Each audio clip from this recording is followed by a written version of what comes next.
les 10 principes attachés au progrès surnaturel, n'est-ce pas? C'est de ça qu'on est en train de parler depuis l'autre fois, depuis le mardi passé. Aujourd'hui, on va parler d'un autre principe lié au progrès surnaturel. Après la prière, c'est la foi. Je vais te parler de la foi d'une autre façon. Je serai tellement profond. Je commence par te prévenir, mais je te demande juste de me prêter attention. Aujourd'hui, si tu ne me suis pas à la loupe, voilà, il sera perdu. Mais je ne veux pas que tu te perds. Je ferai en sorte que je te prête selon tes capacités, tes compétences, ton niveau de maturité et ton niveau de compréhension. Amen. Quand on veut parler de la foi, on veut toujours, on s'attache, on lise Hébreux chapitre 11, verset 1er. Mais quand Dieu m'a donné le message sur la foi, il m'a donné un verset tellement bizarre. Alors pour que je comprenne là où est basée la foi dans ces versets, ça n'a pas été facile. Ça n'a pas été facile, je vous dis, les hommes et les servants de Dieu. Mais que Dieu me fasse grâce. Aujourd'hui, enregistre, je te dis. Nous allons beaucoup lire tout d'un coup. Et après, je commencerai par expliquer. Ok, hein? Voilà. Oh, bon, on va commencer par où? On va d'abord lire Hébreux chapitre 11, verset 1er. C'est un verset connu par tous. C'est un verset que tout le monde connaisse. Intelligent que vous êtes, je me rends compte que tu ne peux même pas prendre ta Bible pour la lire parce que tu la mémorises. Ok, hein? Hébreux chapitre 11, au fait, c'est ça la définition de la foi. C'est là où on définit la foi. Il faut prendre le bon usage de ta Bible. Tu viens, il y a des papiers qui se coupent. Encore une fille. Ah, toi. Il faut bien prendre le bon usage. Ok, hein? Quand on veut définir la foi, on fait, Esaïe, ça va? Quand on veut toujours définir la foi, on fait toujours allusion dans Hébreux chapitre 11, verset 1er. C'est là où nous trouvons une bonne et meilleure définition liée à la foi. Ok, hein? Écoute ce que la Bible dit. La Bible dit, est-ce que je peux lire dans le nom de Jésus? Je lis dans le nom de Jésus. Amen. Oh! La foi est une ferme assurance des choses qu'on espère, une démonstration de celles qu'on ne voit pas. C'est ça la définition de la foi. La foi, c'est une ferme assurance. Ça c'est un. Deux, des choses qu'on espère. Trois, une démonstration des choses qu'on ne voit pas. Frères et sœurs, en lisant ces versets, je me suis rendu compte que l'auteur qui avait écrit le livre de Hébreux, il était dans une discussion. Ok? Parce que ça, ce n'est pas le commencement. En français, lorsqu'il y a un pronom indéfini or, quand on dit là-bas, ce n'est pas l'or étant comme matière chimique. Or, manganèse, c'est comme tant tout le monde. Or étant que pronom, ça vient de montrer qu'il y avait un discours qui s'est passé avant l'autre discours qui va suivre. Or, c'est une séparation des deux discours. Je vous donne un exemple. Ok, là? Je vous donne un exemple. J'étais avec son à 10 heures. Je suis en train de... Non, laisse-moi illustrer bien. Son vient d'entrer à l'immédiat à l'hôpital. Puis, Gloire me dit, papa, son vient d'entrer à l'hôpital. J'ai dit, ok, c'est une bonne chose. Je viens voir Daniel. Je lui dis, homme de Dieu, vous savez que son vient d'entrer à l'hôpital. Or, j'étais avec lui à 10 heures. Ce sont deux discours mélangés. mais qui est lié par ce pronom-là, or. Qui dit or la foi. Cela prouve combien de fois qu'il y avait une discussion par rapport à la foi avant ça. Il dit or la foi. C'est-à-dire il y avait une discussion. Les gens discutaient par rapport à la foi. Hébreux chapitre 10. L'entête dit ceci. Là on parle de la persévérance. L'espérance de la persévérance. C'est ta Bible? Toi là. Tu chattes. Hébreux 10, qu'est-ce qu'on écrit là-bas en noir là? L'entête. Hébreux 10. On écrit. La foi, ça attire ses effets. Hébreux 10. Hébreux 10. On écrit. Il y a ici. Ça c'est chapitre combien? 10 verset 23. Là, les noirs là. La persévérance dans l'espérance. Ok, hein? Là, les gens étaient en train de faire une discussion par rapport à la persévérance ainsi que l'expérience. Maintenant, cet homme, après avoir expliqué bien l'expérience ainsi que la persévérance, il a cherché que non. On ne peut jamais parler de l'expérience, tout comme de la persévérance, sans pour autant parler de la foi. Alors, je ne peux pas parler de la foi sans que je n'ai défini la foi. Sans que je n'ai défini la foi. Écoutez, verset 10. Hébreux chapitre 10, verset 38 et 39. Les deux derniers versets. Il dit ainsi, hein. Et mon juste vivra par la foi. Mais, s'il se retire, mon âme ne perd pas plaisir en lui. Nous ne sommes pas de ceux qui se retirent pour se perdre, mais de ceux qui ont la foi pour sauver leur âme. Après ce discours, il commence par dire, oh la foi. C'est-à-dire cet homme s'est rendu compte, j'ai déjà commis une erreur.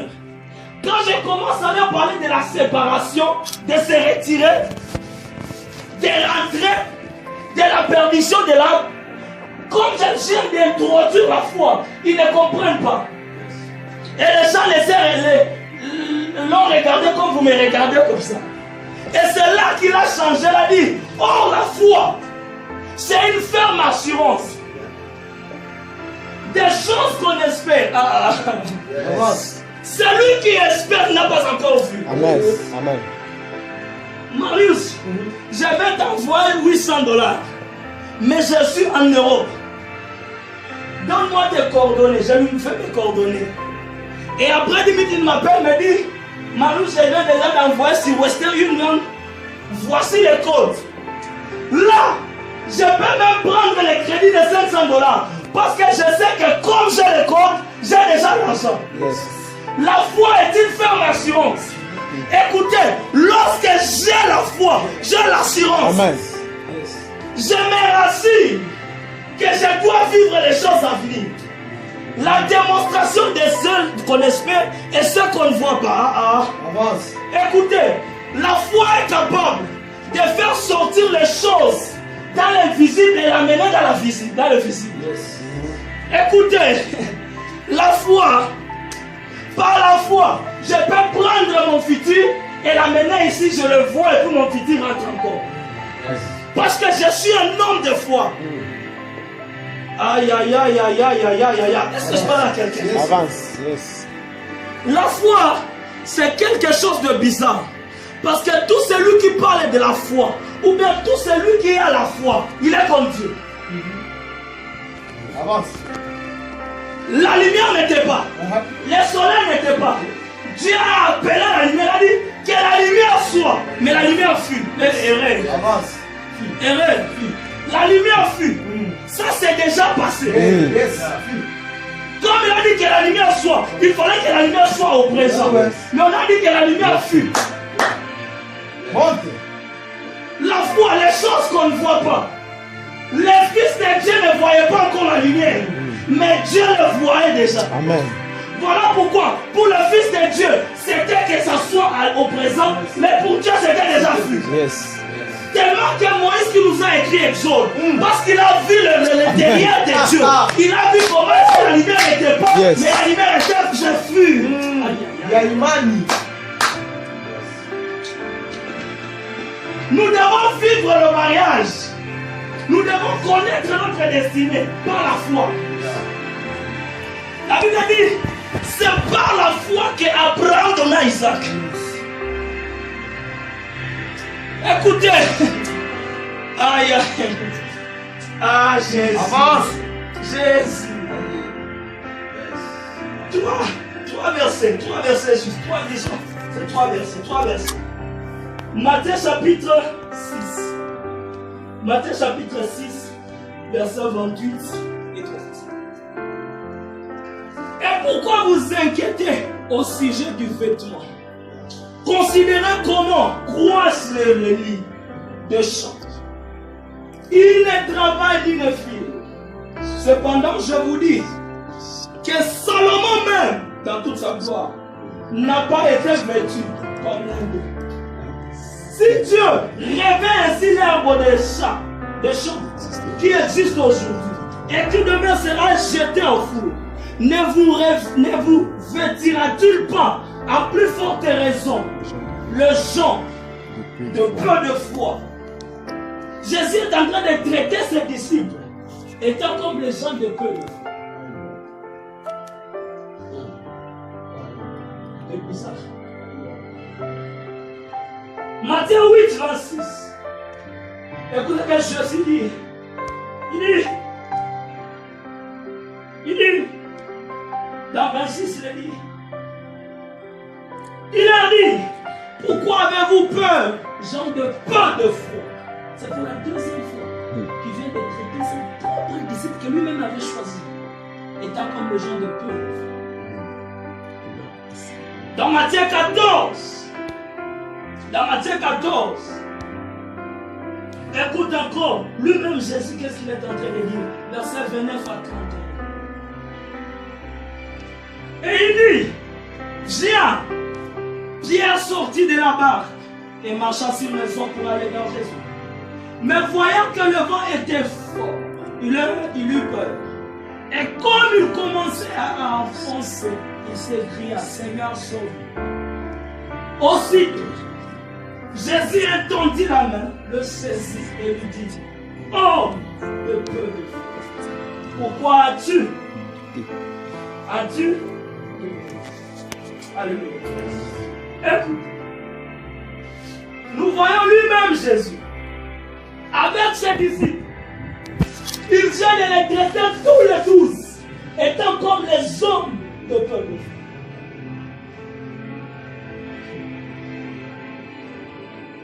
Pour qu'il y ait peu, il faut qu'il y ait grand. L'existence de grand prouve l'existence de peu. Avant qu'on parle de peu, on va d'abord parler de grand. C'est la grandeur qui prouve la petitesse. Lorsqu'il y a la petitesse, donc il y a la grandeur.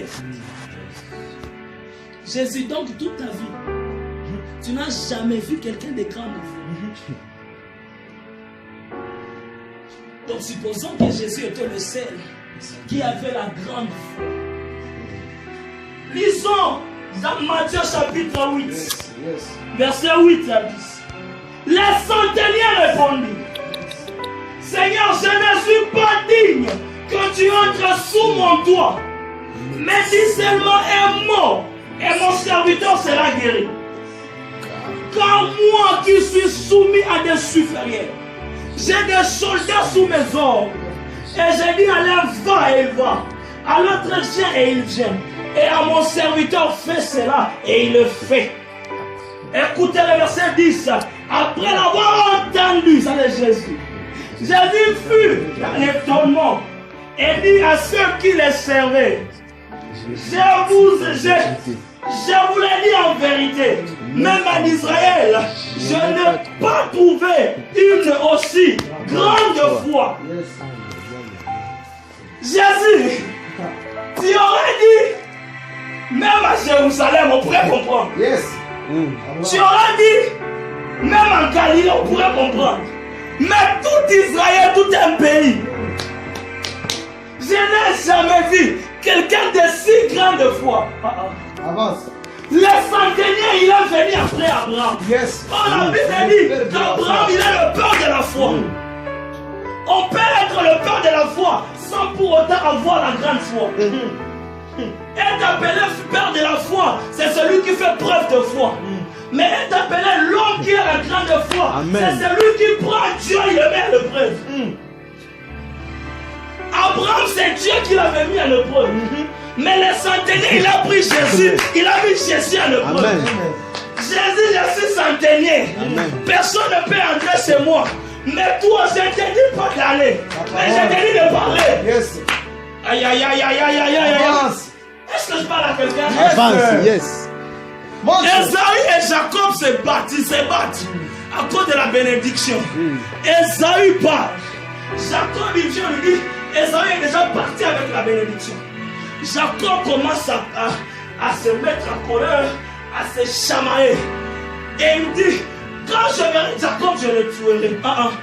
Je suis monté au ciel pour aller demander à Esaü. Esaü, qu'est-ce qui s'est passé? Pourquoi tu disais ça? Esaü m'a dit, Marius, Jacob était parti avec la bénédiction. J'ai dit, mais en lisant la Bible, Jacob est parti mais vite. Jacob est parti mais vite. Mais toi, Esaü, tu es resté avec tous les biens de ton papa. Tu es resté avec les maisons, le bœuf, les champs, toutes les choses de ton père Isaac. Il m'a dit, non, tu ne comprends pas. Tu ne comprends pas. La bénédiction, c'est la parole déclarée.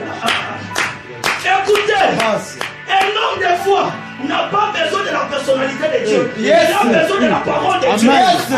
La foi vient de ce qu'on entend. Et ce qu'on entend vient de la parole de Dieu. On ne dit pas la foi vient de ce qu'on fait.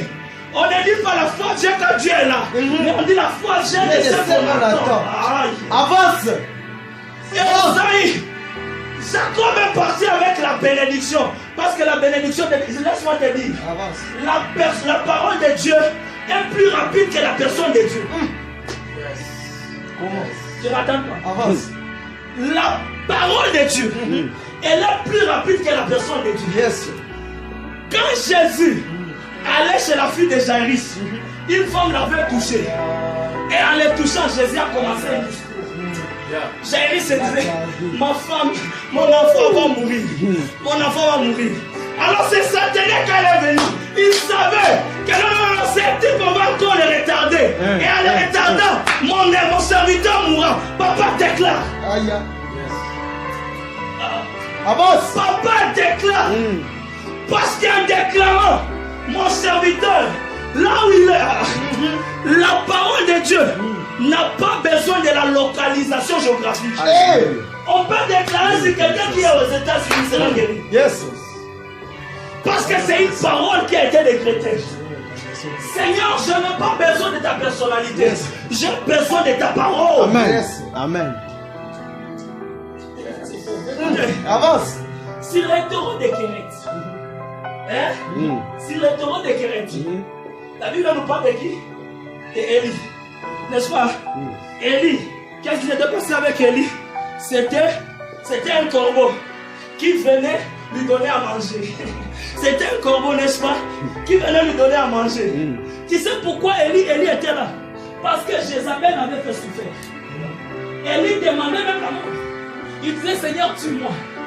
Seigneur, tue-moi. Il ne mangeait pas. Et jamais de fois, Dieu prendre le corbeau, du coup, jusqu'à Élie, il lui donna à manger. Le corbeau a commis une erreur, premièrement. Dans l'arche, on l'a envoyé ne pas revenir. Mais pourquoi il peut amener la nourriture? J'aurais bien voulu que ça soit la colombe. Parce que la colombe, le Saint-Esprit s'est imagé en colombe. J'aurais bien voulu que ça soit le pigeon.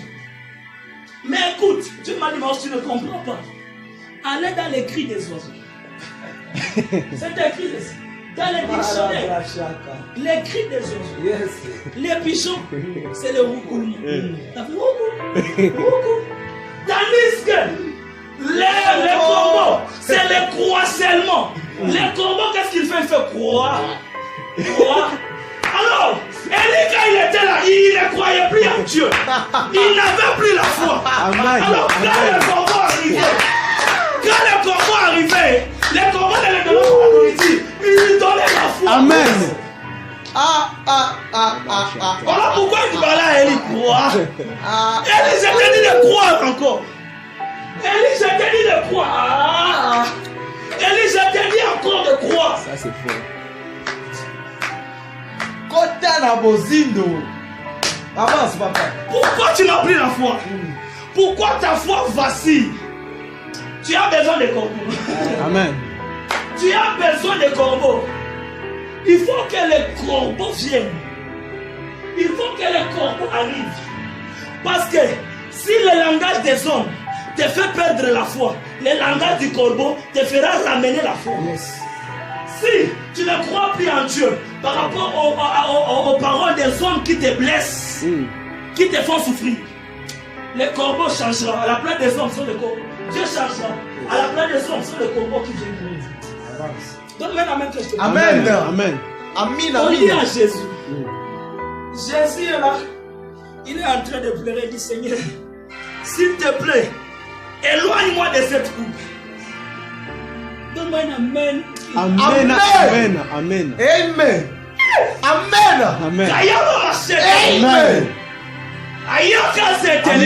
Amen. Jésus, il dit au Seigneur, s'il te plaît, éloigne-moi de cette coupe. Je le regarde, il dit, petit, c'est compliqué. Dieu vient de refuser une faveur à Jésus. Écoutez, Dieu m'a fait comprendre une chose. Je me disais, Seigneur, qu'est-ce qui était dans cette coupe au juste? Et c'est de quelle coupe que Jésus est en train de parler? Est-ce que c'est la coupe normale ou bien? Dieu m'a dit, Marius, est-ce que tu sais comment on soigne la tuberculose? Je dis, Seigneur, je ne sais pas. Il m'a dit, ok, tape sur Google, essaie de t'en documenter. J'ai mon ministère. Et après, je me suis rendu compte de la manière dont on soigne les tuberculeux. Lorsqu'ils arrivent dans un centre où on les soigne, ils ont un petit pot. Oh, je vais dire un petit verre où chaque tuberculeux, quand il vient, il crache là-bas. Et puis, on prend, je ne sais pas quel liquide on verse. Si ça change la couleur, donc il est tuberculeux. Tout le monde vient, il crache. Laisse-moi te dire ce qui est bizarre. Ce qui est bizarre, quand tu viens, tu craches. Et on vient de voir que pour toi, c'est déjà de passer toutes les stades de ta coufa. Tu sais c'est quoi le médicament? C'est de prendre tous ces crachats-là et boire.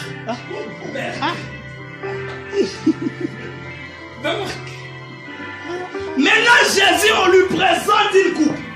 Une coupe qui est pleine de nos fuites. Une coupe qui est pleine de nos péchés.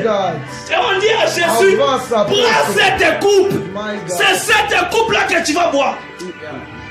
Jésus dit, Seigneur, je suis péché, je suis saint. Moi avec les péchés, Seigneur, je préfère garder ma sainteté. S'il te plaît, épargne-moi cette coupe. Avance. Éloigne-moi cette coupe, que je garde ma pureté. Jésus, Dieu lui dit, tu vas le prendre, mais tu ne seras pas pécheur, mais tu seras toi-même pécheur. Ah, pourquoi? Parce que tout celui qui prendra ça, il vient de te faire suer. Mais Jésus ne s'était pas sué, non. Mais Jésus l'a fait pour nous sauver. Amen. La foi nous fait voir les choses là où il n'y en avait pas. Amen. Amen. Avance. Jésus a dit, si vous avez la foi, tu peux dire à cette montagne de quitter ici et se déplacer. J'aime ça. Aïe, aïe, aïe, aïe, aïe. Ici, il n'y a pas la montagne. C'est ici à la montagne. Donc la foi c'est quelque chose de tic-tac. Papa. Manette. Comme dans la machine, copier-coller. Coller. C'est ça la foi. Direct. Avance. C'était l'introduction. Aïe. Quelqu'un a compris? Yes. Je peux maintenant commencer à prêcher. Avance. Ok? Je peux maintenant commencer à prêcher. Je suis dans Exode chapitre 14. Aïe, aïe, aïe, aïe, aïe, aïe, aïe, aïe, aïe. Je suis dans Exode chapitre 14. Lisons d'abord Exode chapitre 13. 13, 18. Exode 13, 18. La Bible dit ceci. La Bible dit: mais Dieu fit faire au peuple un détour par le chemin du désert vers la mer Rouge. Les enfants d'Israël montèrent en armes hors du pays d'Égypte. Permettez que je lise un long verset du tout Exode 14. 1, 2, 3, 4. L'Éternel parla à Moïse et dit: parle aux enfants d'Israël qui se détournent et qui campent devant Pi Haïrot, entre Migdol et la mer. Vis-à-vis des balles se font, c'est à force de ces lieux que vous camperez près de la mer. Pharaon dira des enfants d'Israël: ils sont égarés dans le pays. Le désert des enfers, j'endurcirai le cœur de Pharaon, et il les poursuivra. Mais Pharaon et toute son armée serviront à faire éclater ma gloire, et les Égyptiens sauront que je suis l'Éternel. Et les enfants d'Israël firent ainsi. On annonça au roi d'Égypte que le peuple avait pu la fuite. Alors le cœur de Pharaon était celui de ses serviteurs furent changés à l'égard du peuple. Il dit: qu'avons-nous fait en laissant aller Israël, dont nous n'aurons plus leur service? Et Pharaon était là son char, et il prit son peuple avec lui. Il prit 600 chars d'élite. Et tous les chars de l'Égypte, il y avait surtout les combattants.